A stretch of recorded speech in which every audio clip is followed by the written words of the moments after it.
आखिरकार राजस्थान में भी बीजेपी ने अपनी पहली उम्मीदवारों की लिस्ट जारी कर दी है। बीजेपी ने अपनी लिस्ट में 7 सांसदों को भी विधानसभा चुनाव के लिए मैदान में उतारा है। संभावनाएं जताई जा रही थी कि बीजेपी पहली लिस्ट में पूर्व मुख्यमंत्री वसुंधरा राजे को भी तवज्जो देगी, लेकिन लिस्ट से न केवल राजे बल्कि कहा जा रहा है उनके समर्थकों के नाम भी शामिल नहीं किए गए हैं। वहीं पहली लिस्ट में राजसमंद से सांसद दिया कुमारी को टिकट मिलने से प्रदेश की सियासत में एक बार फिर महारानी वर्सेस राजकुमारी की सियासत को हवा मिलने लगी है।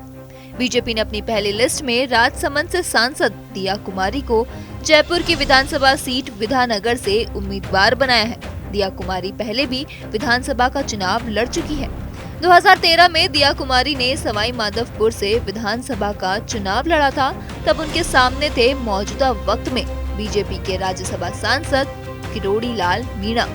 दरअसल वसुंधरा राजे से नाराजगी के चलते किरोड़ी लाल मीणा ने बीजेपी छोड़ दी थी और वो खुद ही पार्टी बनाकर 2013 में राजे के खिलाफ मैदान में उतरे थे। तब वसुंधरा राजे ने दिया कुमारी को न केवल बीजेपी ज्वाइन कराई थी बल्कि उन्हें सबसे कद्दावर नेता के सामने मैदान में भी उतार दिया था और वादा किया था कि वो दिया कुमारी को हार का सामना नहीं करने देगी।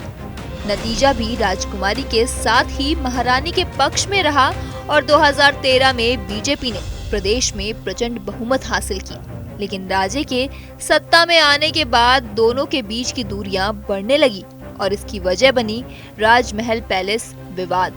पैलेस विवाद के चलते ही दिया कुमारी ने 2018 में चुनाव नहीं लड़ने का ऐलान किया, लेकिन 2019 में वो राजसमंद से लोकसभा का चुनाव लड़ने को तैयार हो गई। यानी अब वो राजे की टीम से निकलकर मोदी की टीम में शामिल हो चुकी है। यहीं से महारानी वर्सेस राजकुमारी की सियासी लड़ाई को हवा मिलने लगी। इसके बाद से तो दिया कुमारी को राजे के उत्तराधिकारी के तौर पर भी देखा जाने लगा। बीते दिनों जब सदन में महिला आरक्षण बिल पास हुआ और उसके बाद प्रधानमंत्री मोदी जयपुर पहुंचे, जहां उनकी सभा का जिम्मा महिलाओं को सौंपा गया, जिसमें मंच का संचालन दिया कुमारी करती दिखाई दी थी। इसके बाद से लगातार राजकुमारी को महारानी के रिप्लेसमेंट के तौर पर देखा जाने लगा। अब जब बीजेपी की पहली लिस्ट में दिया कुमारी को उम्मीदवार बनाया गया है, तो संभावना ये भी जताई जा रही है कि चुनाव नतीजों के बाद तो वो भी मुख्यमंत्री पद के दावेदार हो सकती हैं।